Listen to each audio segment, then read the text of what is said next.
자, 지금 보시는 페이지가 대법원 경매 사이트라고 합니다. 그래서 오늘 말씀드릴 거는 이 대법원 경매 사이트와 유료 사이트에 대한 차이점, 그리고 용어에 대해서 알아보도록 하겠습니다. 지금 보시는 페이지는 대한민국 법원 경매 정보 사이트고요. 여기서 물건을 보는 법에 대해서 간략하게 알아보도록 하겠습니다. 여기 보시면 위쪽에 경매 물건이라고 있어요.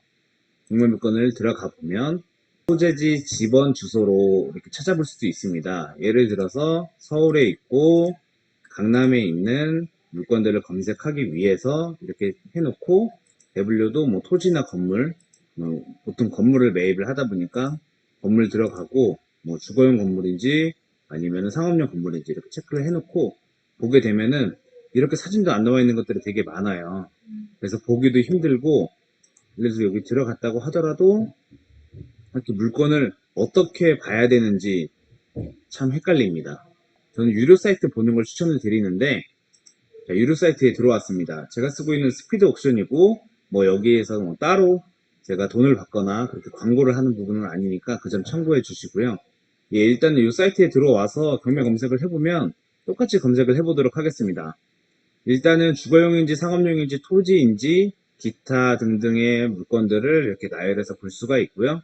여기도 소재지부터 해당 용도 이렇게 다 확인을 해볼 수가 있습니다.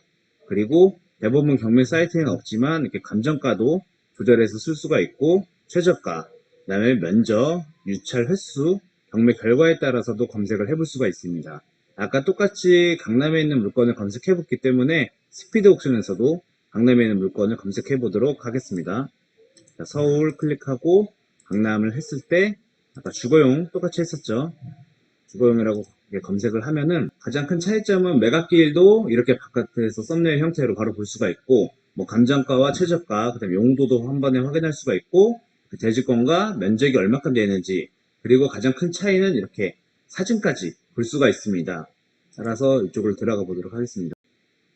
이렇게 들어가 보면 이렇게 사진도 다 확인을 할 수가 있고, 이거에 대한 내용을 대부분 경매 사이트보다 빠르게 볼 수 있습니다. 그래서 사진도 들어가 보면 이렇게 지금 여기에는 총 9개의 이렇게 사진도 올라와 있고, 이렇게 다 체크를 해볼 수가 있습니다. 그래서 현장에 가지 않더라도 이 사진들을 보고 이 물건이 좋은지 나쁜지 판단을 해볼 수가 있으니까요. 네, 그렇게 참고를 해주시면 좋을 것 같습니다. 자, 그래서 이 물건에 대해서 설명을 하는 것보다 오늘은 경매 용어를 알아보는 시간이기 때문에 여기 나와 있는 용어들을 하나씩 다 설명을 드려보도록 하겠습니다. 맨 처음에 여기 서울중앙지방법원이라고 되어 있는 것은 이 법원에서 이 경매 사건을 처리한다는 내용입니다. 그래서 이 법원에 가셔서 입찰을 꼭 하셔야 되고요. 그 다음에 이렇게 사건 번호가 나와 있습니다. 2019 타경 4749 이렇게 되어 있는 거는 이 경매의 그냥 번호입니다. 경매가 워낙 많이 나오기 때문에 뭐 이렇게 번호들이 연도에 따라서 번호가 매겨지는 거고, 이 앞에 있는 번호 같은 경우는 사건 접수, 경매가 접수된 날부터, 그러니까 연도라고 보시면 됩니다. 그리고 이 타경 뒤에 있는 이 숫자는 이 서울중앙지방법원의 경매 순서라고 보시면 될 것 같고, 그 다음에 옆에 가로치고 임의라고 돼 있어요. 임의라는 것은 임의 경매, 경매의 종류에는 그 강제 경매와 임의 경매가 있는데, 임의 경매라는 것은 보통은 근저당권자가 그 이자나 대금 지급을 받지 못했을 때 경매를 집어넣는 경우입니다. 그리고 강제 경매에 대한 것은 여기서는 이제 임의 경매인데, 강제 경매라는 것은 그 세금을 내지 못하거나 형사 소송 같은 경우에서 뭐 압류가 들어가거나 뭐 이렇게 소송 관련된 건들은 강제 경매라고 볼 수가 있습니다. 그래서 그 부분 한번 체크해 주시고요. 매각기일은 이 날에 입찰을 꼭 해야 되는 겁니다. 그래서 특정 날에 잡히고 만 입찰이 되면은 보통 한 달 뒤로 밀리기 때문에 이 사건 같은 경우는 5월 6일 날 10시에 입찰을 할 수 있다는 뜻이니까, 입찰의 계획이 있으신 분들은 이 매각기일에 맞춰서 입찰을 하시기 바랍니다. 그리고 경매 8개 하고 전화번호가 이렇게 있잖아요. 그 경매 8개라는 것은 어떤 지방 법원에서도 한 명, 두 명이 이렇게 모든 일을 다 처리할 수가 없습니다. 그래서 부서가 나눠져 있다. 라고 생각을 하시면 될 것 같고, 그 부서에 대한 번호도 이렇게 나와 있는 거니까 참고해 주시면 좋을 것 같고, 다음은 소재지입니다. 소재지는 여기 서울특별시 강남구 청담동 69-18 이런 식으로 나와 있는데, 뭐 물건 부동산을 취득하는 거기 때문에 당연히 주소가 나와 있어야 되는 거고요. 정도는 이제 아파트, 뭐 아파트가 될 수도 있고 다세대 주택이 될 수도 있고 뭐 상가 뭐 이런 경우가 있을 수가 있습니다. 대장 용도도 아파트라고 표기가 되어 있고요. 그 다음에 대지권은 이 토지에 대한 권리를 몇 평 정도 가지고 있는가라고 확인을 해볼 수가 있습니다. 아파트를 이제 만약에 분양을 받았을 때도 이렇게 대지권 지분율이 있습니다. 그 지분율에 따라서 이렇게 나와 있는 거고요. 여기는 대지권이 꽤 넓게 되어 있습니다. 그리고 전용 면적은 67.88평이라고 나와 있는데, 전용 면적의 경우는 실제로 주거하는 공간에 대한 평수를 보시면 됩니다.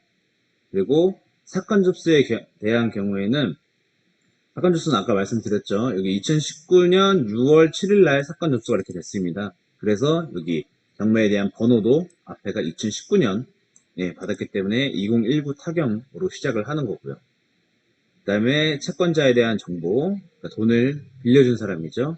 그 다음에 채무자, 그리고 채무자 겸 소유자. 이게 채무자와 소유자가 다른 경우는 이제 보증을 서서 다른 그 보증을 받은 사람이 경매를 당했을 때 이렇게 다른 경우가 있는데, 다행히 이거는 이제 채무자와 소유자가 동일합니다. 그리고 매각 대상이라는 게 있는데, 토지와 건물 일괄 매각입니다. 그래서 부동산의 경우에는 토지가 있고 그 위에 이렇게 건물이 있으니까 토지와 건물이 일괄 매각되는지 혹은 건물만 매각되는지 토지만 매각이 되는지 그 부분을 꼭 확인을 해봐야 됩니다. 그래서 건물이나 토지 그 중에 하나만 매각을 한다고 하면은 대출이 안 나오는 부분이 있으니까 주의를 하셔야 되고요. 건물만 매각하는 경우에도 뭐 매입은 할 수 있어요. 경매로 낙찰을 받을 수는 있지만 그 토지에 대한 지료세가 따로 붙을 수 있으니 그 부분은 다시 물건을 입찰을 할 때 꼭 확인을 해봐야 됩니다. 그 다음에 배당 종기일이 이 물건의 경우에는 2019년 8월 26일이라고 나와 있습니다. 그래서 채권자, 이 채무자에게 돈을 빌린 사람들은 채권자라고 하는데, 그 채권자들은 이때까지, 이 2019년 8월 26일까지 배당 요구를 해야, 권리 신고를 해야 됩니다. 그리고 감정가라고 적혀 있는 부분은 그 감정평가사가 이 건물에 대한, 토지와 건물에 대한 그 금액을 평가를 해본 금액입니다. 따라서 사람이 하는 거기 때문에 이 감정가는 언제든지 뭐 다 맞다 이렇게 볼 수는 없을 것 같고요. 그래서 이따 감정가에 대한 함정에 대해서도 한번 알아보도록 하겠습니다. 그 다음에 최저가. 최저가가 이제 여기는 100% 이렇게 되어 있고 금액이 나와 있는데, 이 물건의 경우에는 그 신건이고 아직 한 번도 입찰이나 뭐 그런 게 진행이 안 된 상황이에요. 그래서 서울의 경우는 한번 유찰이 되면은 20%씩 떨어지고, 경기도의 일부 지역을 제외를 하면은 30%씩 떨어지고요. 나머지 지역도 마찬가지입니다. 자, 보증금에 대한 경우는 이렇게 3억 8,100만 원이라고 나와 있고, 이렇게 10%라고 나와 있어요. 그래서 경매가 매각되는 이 5월 6일 날 이 3억 8,100만 원을 가지고 가야 되는데, 그러니까 뭐 만약에 이런 보증금 개념이 없으면 누구나 다 입찰을 하기 때문에 이렇게 보증금 제도를 만들어 놓은 거고요. 만약에 미납 사건이 된다면 이게 20% 올라가니까 그 부분은 꼭 확인하셔야 됩니다. 특히나 제가 입찰을 할 때 이 보증금이 모자라서 무효 처리가 되는 경우가 있었어요. 그래서 그 부분은 꼭 주의를 해주시고요. 금액이 뭐 1원, 2원 이렇게 더 높은 거는 상관은 없지만 더 적으면 바로바로 무효 처리가 되니까 꼭 주의해 주시기 바랍니다. 다음은 청구 금액이 있습니다.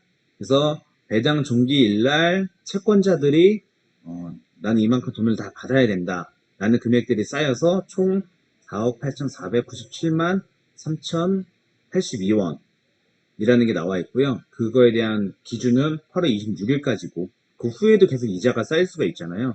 그래서 청구 금액은 더 올라갈 수도 있습니다. 그 다음에 개시 결정. 맨 처음에 경매를 이제 받는다고 하더라도 이 경매가 사건 딱 접수를 했을 때 바로 알겠어 이거 경매 처리해줄게 라고 법원에서는 하지 않아요. 그래서 사건을 2019년 6월 7일 날 받은 다음에 4일 정도 걸렸네요. 4일 뒤에 이 물건은 경매로 나가야 되겠다 라고 판단해서 개시 결정을 4일 뒤인 2019년 6월 11일 날 한 겁니다.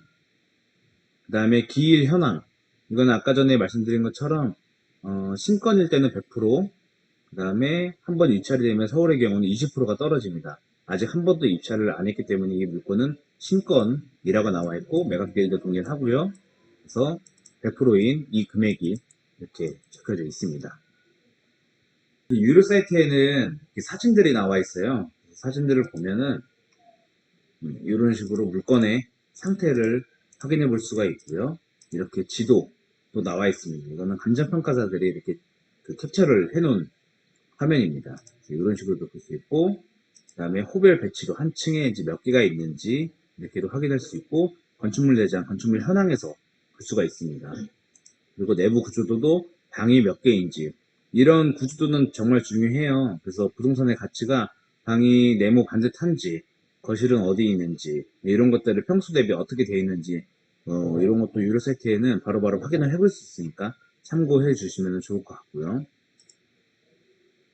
그 다음에 물건 현황 및 토지 이용 계획도 이렇게 나와 있습니다. 그래서 감정평가한 평가사가 이렇게 내용을 정리해 둔 거고요.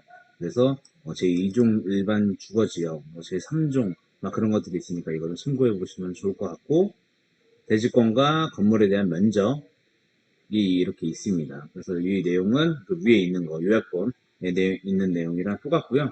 그리고 보존등길의 경우는 이 건물이 정확히 딱 맞는 건 아니지만 이 건물이 지어진 연도라고 보시면 되세요. 그래서 여기는 2006년 5월 3일이라고 되어 있으니까 2006년식이라고 보시면 됩니다. 그 다음에 여기는 이제 점유자가 있는 경우에는 이렇게 채무자 혹은 임차인이 있는 경우에는 임차인에 대한 정보가 나열이 되어 있는 거고요. 그 다음에 여기는 이제 등기부등본에 대한 요약본입니다. 그래서 어떤 채권자들이 이렇게 있는지 확인을 해볼 수가 있고, 어떤 사건들이 이렇게 나열이 되어 있는지 확인을 해볼 수가 있습니다. 다음으로는 여기 오른쪽에 있는 내용들을 한번 보도록 하겠습니다. 먼저 등기부터 건축물 대장에서 부동산 표시까지 이렇게 있는데요. 유료 사이트에는 등기부등본을 다 다운로드를 해놨어요. 그래서 들어가 보면 실제로 우리가 부동산을 매입하거나 아니면 가지고 있는 부동산에 대한 정보를 볼 때 이렇게 많이 봤던 것들이죠. 그래서 등기사항 전부 증명서라는 게 있고, 이런 식으로 다 내용을 확인해 볼 수가 있습니다. 2019년 6월 24일 날 열람을 한 거고요. 그거에 대한 요약본은 이런 식으로 내용이 오른편에 다 정리가 되어 있습니다. 다음은 건축물 대장. 건축물 대장을 가장 많이 확인하는 경우에는 다음은 건축물 대장. 건축물 대장은 위반 건축물인지 아닌지 확인하는 경우가 많아요. 그래서 모든 물건이 다 나와 있는 건 아니고 이렇게 스피드 옵션 회사에서 올려놓은 경우가 있으니까 한번 참고를 해보시면 좋습니다. 여기에는 만약에 위반 건축물이라고 나와 있으면 여기 오른쪽에 이렇게 노란 탁자가 붙어 있어요. 위반 건축물이라고. 근데 이 물건은 건축물 대장 확인했는데 따로 없고요. 그 다음에 용도가 어떤 건지 확인을 해보면 좋습니다. 다음은 감정평가서입니다. 자, 감정평가서입니다. 이렇게 감정평가서를 들어오면은 이 물건에 대한 거를 법원에서 어떤 감정평가사에게 의뢰를 해가지고 이렇게 요청을 할 수 있습니다. 그래서 이 서울중앙지방법원 사법부장관 김선영이라는 사람이 이제 감정평가사에게 요청을 한 거고요. 이렇게 청학감정평가사 사무소에 의뢰를 한 겁니다. 그래서 이렇게 감정평가에 대한 내용을 이제 볼 수가 있고요. 그러니까 간단하게 생각하면은 이 물건이 어떻게 해서 이 정도 금액이 나왔다라는 내용이니까 뭐 평가 의견, 개인의 의견입니다. 그래서 이 감정평가 금액은 감정평가사 그 사람이 매기기 때문에 시세랑은 좀 다른 경우가 간혹 있어요. 그래서 그 부분은 꼭 참고를 해주시면 좋을 것 같습니다. 다음은 현황 주소서입니다. 현황 주소서를 이렇게 확인을 해보면 어떤 법원인지 뭐 이렇게 지금은 이제 신건이기 때문에 명령 회차에 대한 부분 사실 그렇게 크게 중요한 부분은 없어요. 그러니까 그 법원에서 이 부동산 물건지에 갔을 때 뭐 이렇게 점유자가 어떻게 되어 있고 뭐 누가 살고 있는지 이제 그런 것들을 확인해 볼 수 있습니다. 그래서 그런 것만 체크를 해주시면 될 것 같고요. 다음으로는 물건 명세서입니다. 자, 매각 물건 명세서에서 가장 중요하게 확인해야 될 것은 이 점유자에 대한 내용입니다. 지금 이 물건의 경우는 소유자 겸 채무자가 점유를 하고 있기 때문에 다른 임차인은 없습니다. 그래서 임차인이 있는지 없는지, 거기에 임차인이 있는 경우에는 보증금은 얼마인지, 그리고 월세는 얼마인지, 전입일자와 확정일자, 그리고 배당 요구 종기일 내에 배당 요구를 했는지 그 부분을 가장 많이 확인을 해봐야 되고요. 다른 것들은 크게 확인할 거는 없습니다. 다음은 사건 내역과 기일 내역이 있는데 이런 것들은 크게 중요하지 않으니까 뭐 이렇게 볼 필요는 없고요. 여기 문건 접수 송달 내역이라고 있습니다. 그러면은 문건 처리 내역에서는 이 경매 물건이 어떻게 지금 진행이 되고 있는가를 확인해 볼 수가 있고요.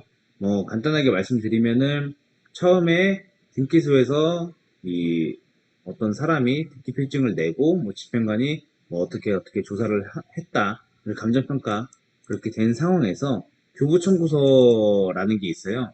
이거 채권자가 나 이만큼 돈 받아야 된다라는 것을 법원에다가 얘기를 해주는 거고요.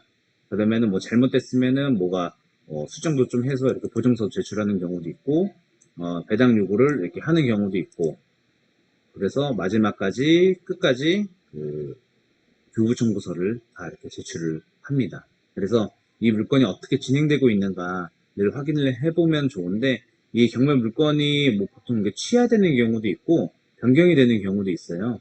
이제 그럴 때 요 그 경매 사건 을 확인할 때는 문건 접수 내역을 보면 됩니다. 그래서 문건 처리 내역을 이렇게 확인하는 습관은 아주 중요합니다.